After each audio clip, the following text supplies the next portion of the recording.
முசிலம்பட்டி அருகே ஊதிய உயர்வு கோரி அரசு உதவி பெறும் தனியார் கல்லூரிகளைச் சேர்ந்த பேராசிரியர்கள் தொடர் காத்திருப்பு போராட்டத்தில் ஈடுபட்டு வருகின்றனர். தமிழ்நாடு முழுவதும் உள்ள அரசு உதவி பெறும் தனியார் கல்லூரிகளில் பணியாற்றும் பேராசிரியர்களுக்கு 5-3-2 ஆண்டுகளுக்கு ஒருமுறை பணி மேம்பாட்டு அடிப்படையில் பணி உயர்வு மற்றும் ஊதிய உயர்வு வழங்கப்படுவது வழக்கம்.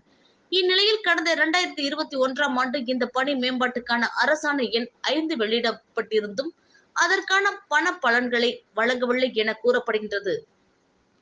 இது குறித்து பல்வேறு போராட்டங்களை முன்னெடுத்துள்ள சூழலில் முதல்வரின் கவனத்தை ஈர்க்கும் வண்ணம் இன்று முதல் தமிழ்நாடு முழுவதும் உள்ள அரசு உதவி பெறும் தனியார் கல்லூரி பேராசிரியர்கள் கவன ஈர்ப்பு காத்திருப்பு போராட்டத்தில் ஈடுபட்டு வருகின்றனர். இதன் ஒரு பகுதியாக மதுரை மாவட்டம் முசிலம்பட்டி பசும்பொன் முத்துராமலிங்க தேவர் கல்லூரி வளாகத்தில் உள்ள PK மூக்கையா தேவர் நினைவிடத்தில் மூட்டா சங்க செயலாளர் சிவசங்கரி தலைமையிலான பேராசிரியர்களும், கருமாத்தூர் அருளானந்தர் கல்லூரி வளாகத்தில் மூட்டா சங்க தலைவர் ராயப்பன் தலைமையிலான பேராசிரியர்களும் கோரிக்கைகள் அடங்கிய பதாதைகள் ஏந்திய வண்ணம் தொடர் காத்திருப்பு போராட்டத்தில் ஈடுபட்டு வருகின்றனர்.